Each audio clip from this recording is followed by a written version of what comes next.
Hi everyone, welcome back to my YouTube channel, Noob Readers. My name is Kiran and in this video, we are going to be talking about the Water 7 arc, which is basically the second arc in the Water 7 saga, and the Long Ring Long Land arc was just not that good, and yeah, I just didn't like it so much. But this arc, oh my god, I love it so much. Water 7 was amazing. I think it has become my favorite One Piece arc so far.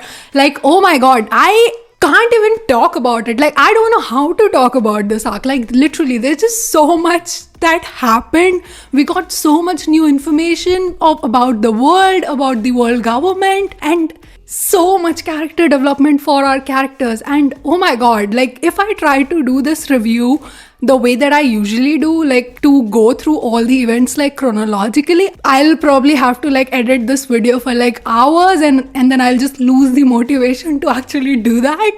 So yeah, so we are not gonna go in that direction. You guys already know the plot, right? So I'm just only going to talk about some of the plot points, and then I'm gonna give you a theory that I came up with. So I'm extremely excited to talk about that. And then of course, I'll go into the character moments, and I'll take all of our crew members and whatever character development that they have gone through in this arc, I'm just gonna talk about that. So yeah, and then of course I'm gonna talk about one criticism that I have. So yeah, these are the things that I'm gonna talk about in this particular review. So yeah, so this is gonna be my structure for this review. Overall, I do have to say I'm in love with this arc. It was amazing, and you must have seen this like tier ranking video on my channel. So yeah, I mean, if I have to put Water 7 somewhere, then I think I'll have to create a separate tier for it. Like, yeah, I'll probably have to call that mind-blowing arcs. And yeah, so over there I'll put Water 7, because I believe the writing for this arc was above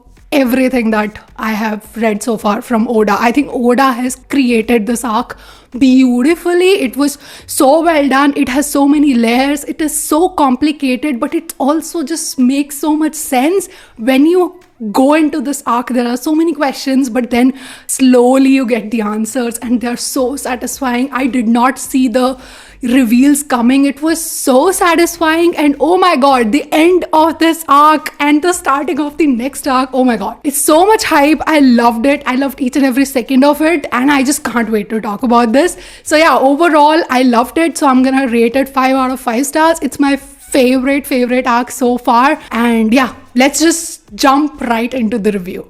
Okay, so the first thing that I'm going to talk about is the setting for the Water 7 arc. Water 7 Island is inspired by Venice, and I loved that Oda has actually talked about this as well, that in one of the SPS Corner questions, he has answered that yes, it is inspired by Venice. And he also says that people, only take the beauty of a place but not the problems. And I loved how he also, incorporated Aqua Laguna in this particular story, which is basically one of the things that actually happen over there. So yeah, I think it was extremely interesting.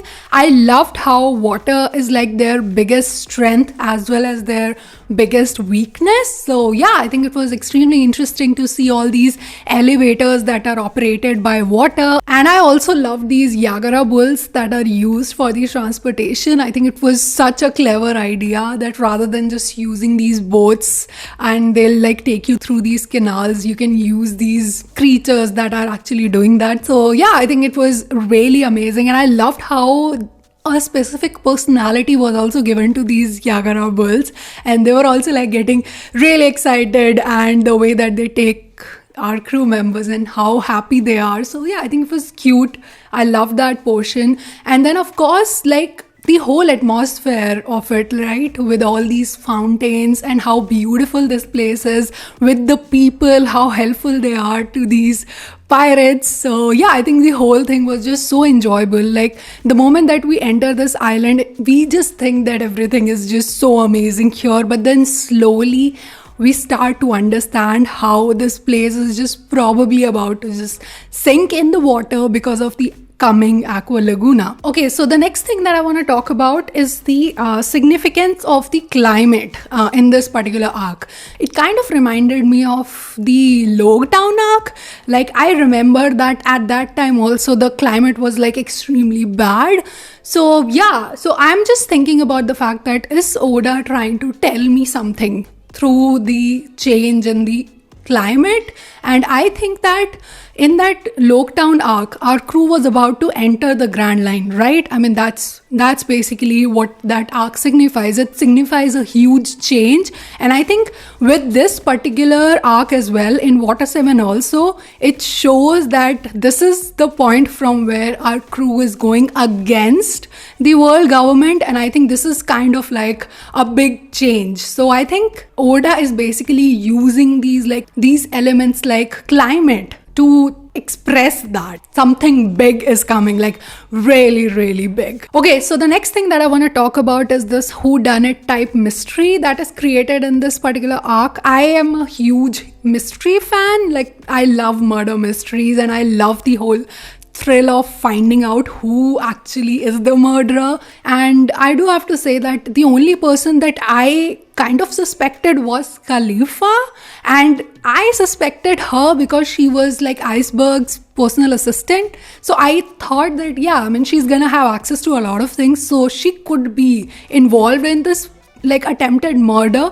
And I think that, yeah, she must have her own motives, because I was not clear on what the motives are.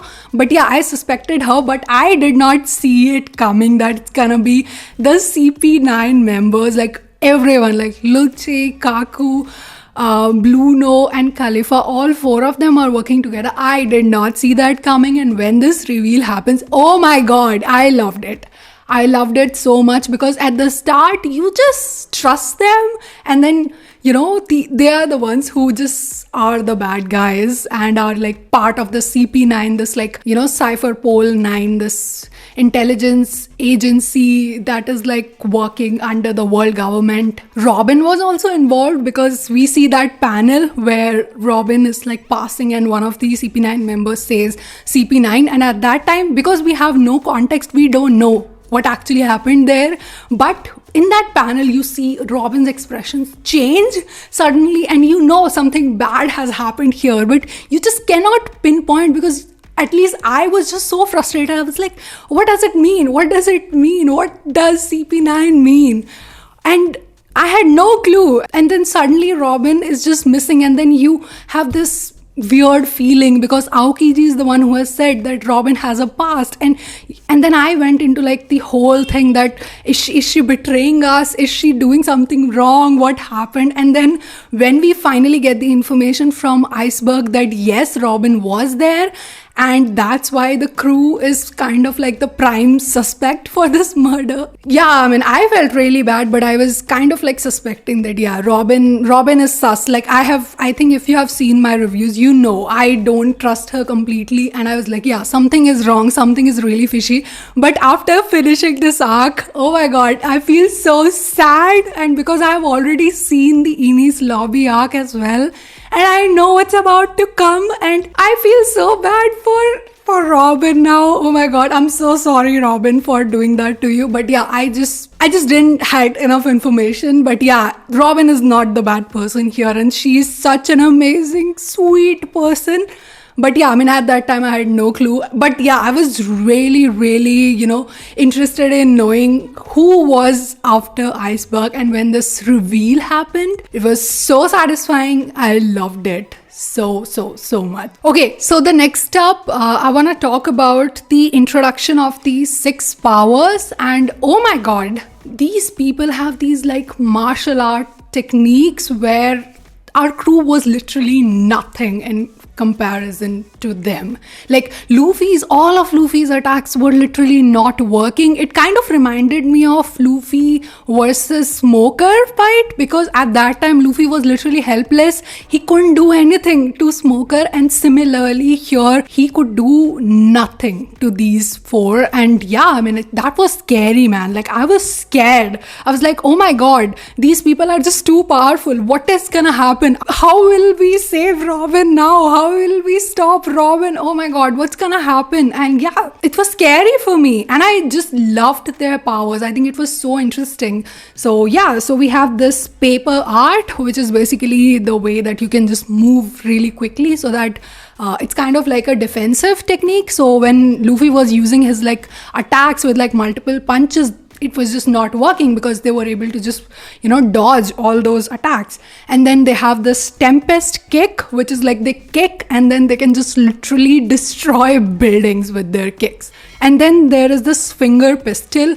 Oh my god. And that last scene where Lucci actually does that to Luffy and just pierces him, and then just Luffy, is just thrown out and he gets stuck between those two buildings. Yeah, that was a funny scene, but oh my god, the fact that someone could actually do that, like someone could actually pierce your organs through their finger. Oh my god, just imagine the kind of superhuman strength needed to do that. But yeah, what a cool power to have. Like, yeah, I definitely think that these people, these CP9 villains, they were such cool villains because they had so cool abilities. So yeah, I think that our crew also has to kind of go to that level to match these people, to actually fight them and bring Robin back. Next up, I want to talk about the dark side of the world government.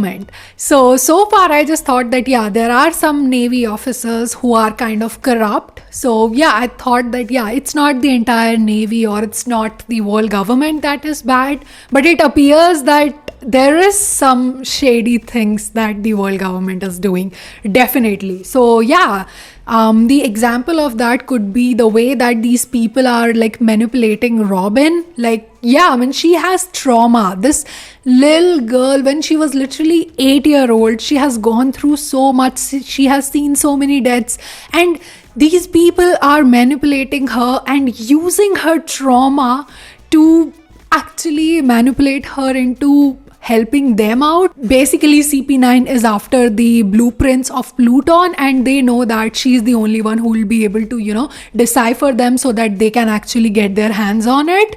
So yeah, so you see, right, they basically use the threat of the Buster Call to manipulate Robin. And yeah, so you just know that this is how these people operate. These are the kind of lengths that these people can go. And whatever that has happened on Ohara, of course I'm not gonna talk about it here, right? I'm gonna talk about it in the Enies lobby arc, but because I've already read that, I know how horrible these people actually are. So yeah, so you just know that these people can go to any lengths to get whatever that they believe that they should have in the name of justice. And then of course the whole thing with Tom workers and the past of Iceberg, Cutty Flam or Frankie. You know what happened with Tom, right? The only thing that Tom the fishman has done wrong was to create the ship that is Oro Jackson for Goldie Roger, and that was the reason why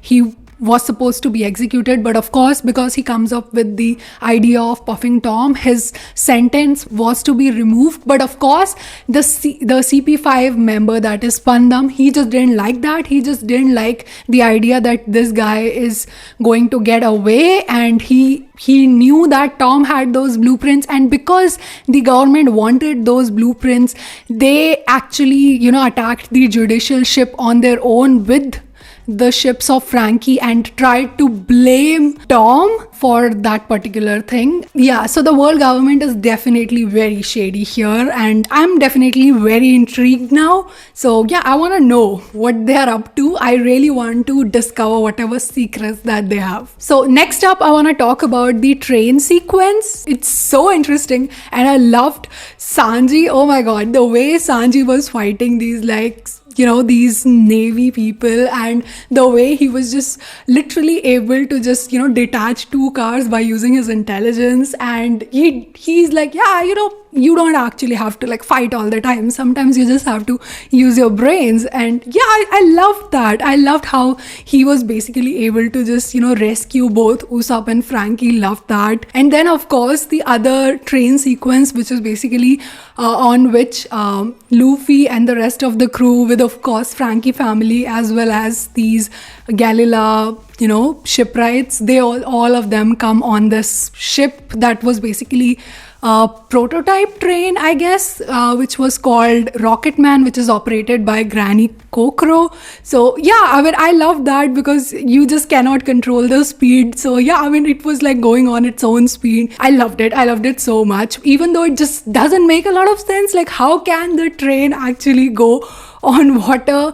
Yeah, I mean, the way that the rails are kind of like moving all the time. So yeah, I mean, I don't know about the technology, but it was definitely so cool to read about. So yeah, so much fun. Okay, next up, I want to talk about a theory that I have. And yeah, for this, I'm going to use all of these volumes. That is volume 27, 29, 23, 37, and of course 41. So yeah, so basically in this like volume 37, on this panel we basically see these like ruins of the Water 7 island, and it says that way back in the past, Shipbuilding Island and the back alleys were on one complete island. So basically it's saying that this Water 7 island was a part of some other island. So yeah, interesting. So yeah, so then I just started looking at these like ruins, and I'm like, I saw them somewhere. Like, yeah, I saw something like that earlier. So then I went back. Yeah, you see this, right? So this is basically the ruins of Shandora. So this is basically the city of gold. So these ruins, right, they have all these like windows which kind of look very similar to what we see in that Water 7 island. Yeah, and then I saw this particular map. Okay, so this is basically the map of like Jaya and Skypiea, and in this map, like, we know that in the right eye of the skull, it was basically where this like city of gold was, right? In the left eye, you see there's a space there. What if Water 7 was a part of this? When we go back to the Arabasta arc, so yeah, I mean, I'm just looking at these buildings because Luffy just punches crocodile. So these buildings, the way that these windows look, they are very similar to those ruins as well. So yeah, I mean, the ruins in Water 7 as well as in the city of gold as well as here, like the kind of like the windows that I'm seeing, it seems like they are very similar. Now, I could be wrong, but coincidence could be. It could be that just Oda just likes to draw ruins like that, right? I mean, it could be that, but what if it's not a coincidence and it's basically a clue? This guy is talking about the existence of an immense kingdom. What if Arabasta, Water 7, Jaya, they were all one place, but then something happened that led to the divide of these islands? That's just my theory. I mean, I know it sounds crazy, maybe I'm overthinking it, but what if that's what Oda was doing? What if Oda has given us all these clues and he wants us to come to this conclusion? So yeah, that's my theory. Okay, now I'm gonna talk about the only criticism that I have for this arc, and that is one thing that just doesn't add up, and that is the CP9 members basically were working undercover, we know, in the Galila company under Iceberg for 5 years, and in their like first year, they know that someone named Cutty Flam came to meet Iceberg, right? They see that. But still these people waited for like 5 years, and when the crew came here and after getting the confirmation from like Aokiji, they basically went after Iceberg and of course then Frankie to get those blueprints. But I just don't understand, why did they wait 5 years? Is there any reason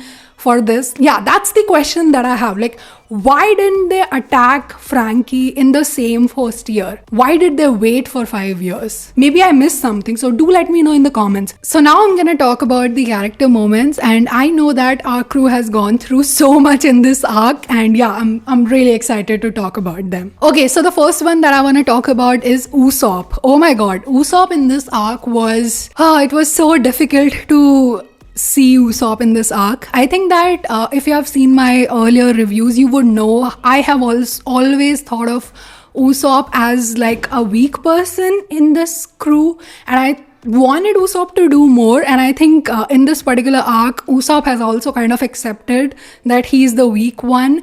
And when our crew basically loses the 200 million, Usopp is the one who loses that money. He starts feeling weak. He's feeling that inferiority complex. I think this is the time when he feels that he's not good enough for the crew.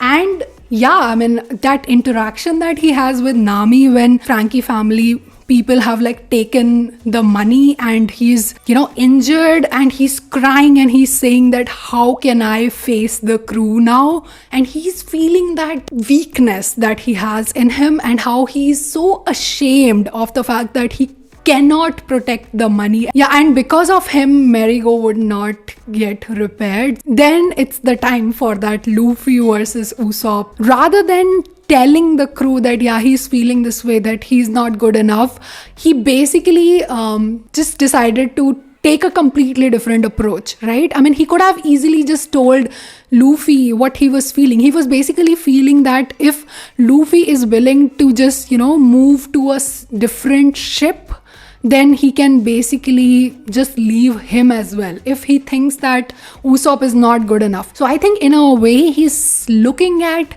himself in the ship. So in the Going Merry, he's thinking of himself that yeah, I am also weak. This ship is too weak to carry them, to the next island. And Usopp as a person is also like very weak in this particular crew, and he thinks that what if in future Luffy would just leave him as well. And I think because he's so scared of this idea, and rather than just telling Luffy how he's feeling, he just decides to just quit on his own because he thinks that it would be easier if he does it. And then the whole persona that he creates for this like Soge King or Sniper King when he's trying to like save Robin, I think that it's nothing but a mask. It just shows you that yeah, he doesn't want to show his real feelings to the others. He's just kind of trying to hide behind a mask. Okay, next up I want to talk about Luffy, and I think in this particular arc I have seen a completely different new side of Luffy. That is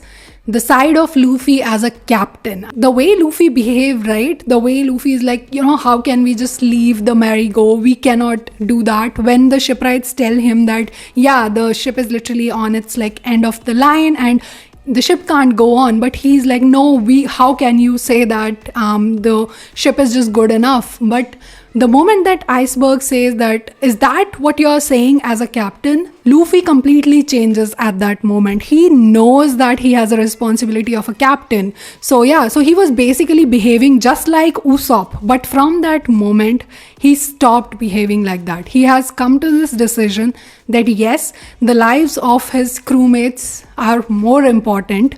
Even though he does not want to part with this ship, he still has to take this decision because he's the captain. And I love that. He told Usopp in a very nice way that yeah, I mean, it's not about the money, but the ship just can't be repaired, so we'll be needing a new one. So yeah, he did it in a way that captain has decided. So yeah, so he has said that yeah, I have decided this, and yeah, we as a crew are going to follow this.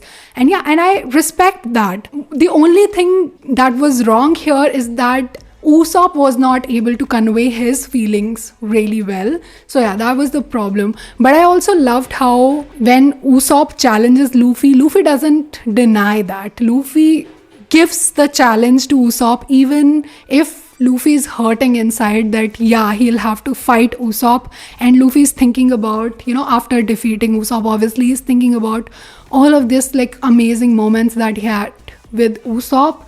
And yeah, and he starts crying, and you see this side of Luffy that this being a captain, how much it's hurting him inside, but he still does it because that's the responsibility of being a captain. And I also really like that moment when the crew is going on this like Rocketman train and these two train cars are in the middle, and then how Luffy says, Zoro, cut it, and Zoro just cuts it. I loved how Luffy just doesn't ask that Zoro, would you be able to cut it or not? No, he doesn't ask. He has complete 100% faith in the abilities of Zoro, and I love that. The other scene when we know Sanji is there on the train, right? And Luffy knows Sanji to his core, and he knows that even if he'll try to stop him, Sanji's not gonna stop. And I also loved how Luffy has complete faith in Robin, and how he knows that, yeah, he'll just go and they just have to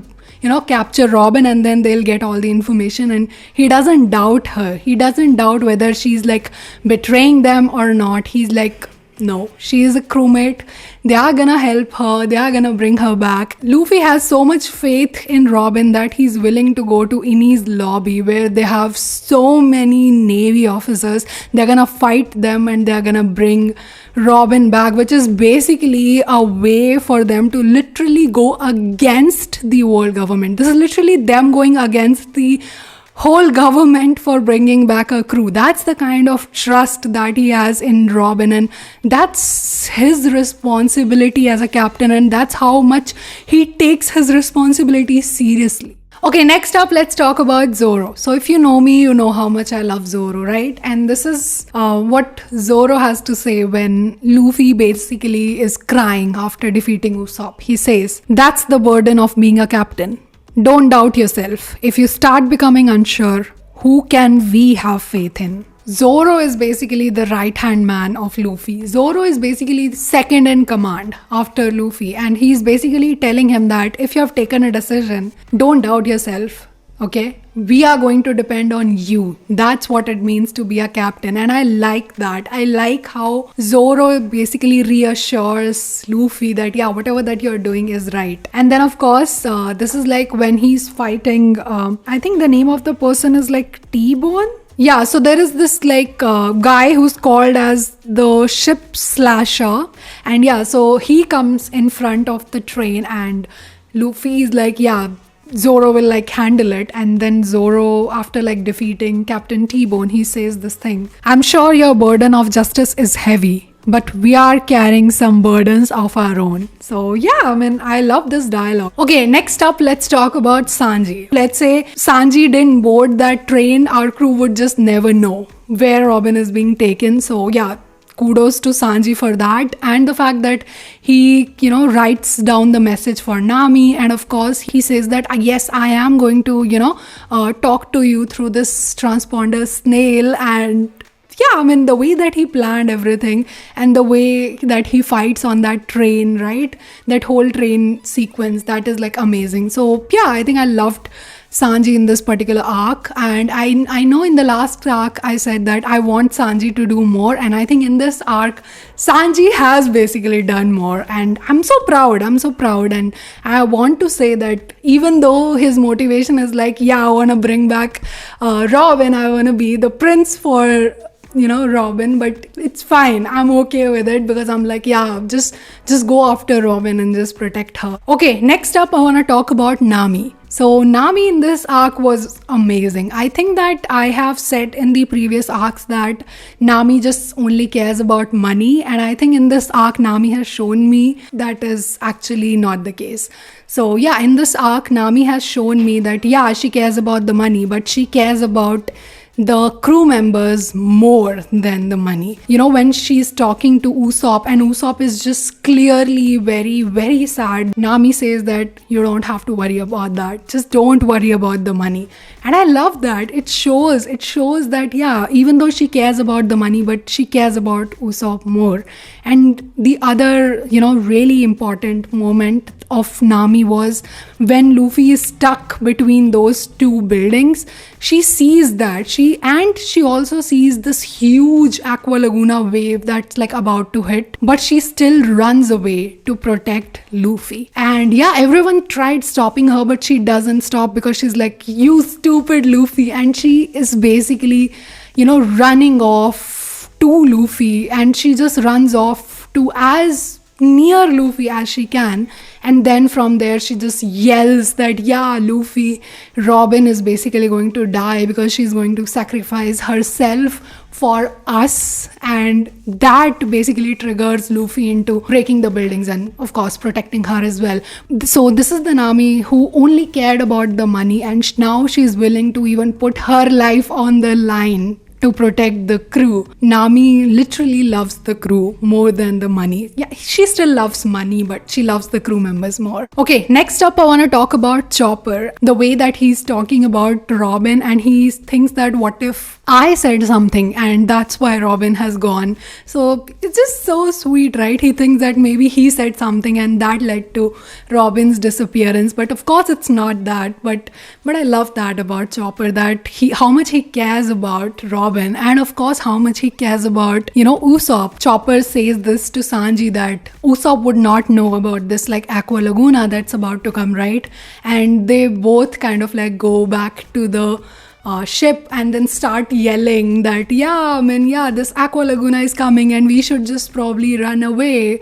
And then Usopp knows about this so that they can also protect Usopp from the Aqua Laguna. So yeah, that was also an amazing scene. Okay, last but not the least, I want to talk about Robin. Even though she does not call the crew members, by their real names. Like she calls Sanji Cook, and she calls like Chopper Doctor, she calls Luffy as Captain. So yeah, she doesn't use their like real names, but how much she actually cares about them, that's what we see in this arc. She loves them, she loves spending time with them, and she loves how much these crew members have taken care of her, and she thinks that she doesn't deserve this because of her past, which we'll go in the Enies lobby arc. But I loved how just to protect them from the Buster Call, she decides to sacrifice herself. Like she has been running from the world government for the past 20 years, but this is the time when she decides to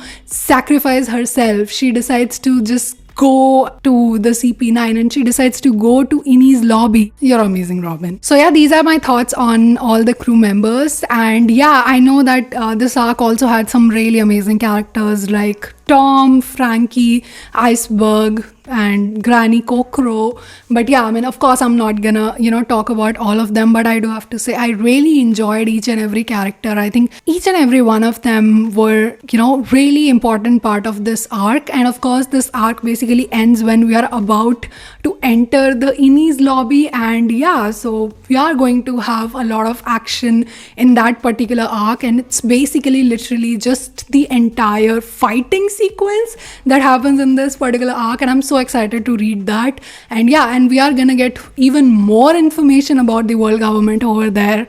And yeah, I'm so excited to get Robin back and to know more about this world. So yeah, that's it. That's the review for today. What do you guys think about this arc? Do let me know in the comments. And if you like this video, don't forget to give it a like and subscribe to my channel if you haven't already. And I'll see you in the next one. Bye bye. Take care.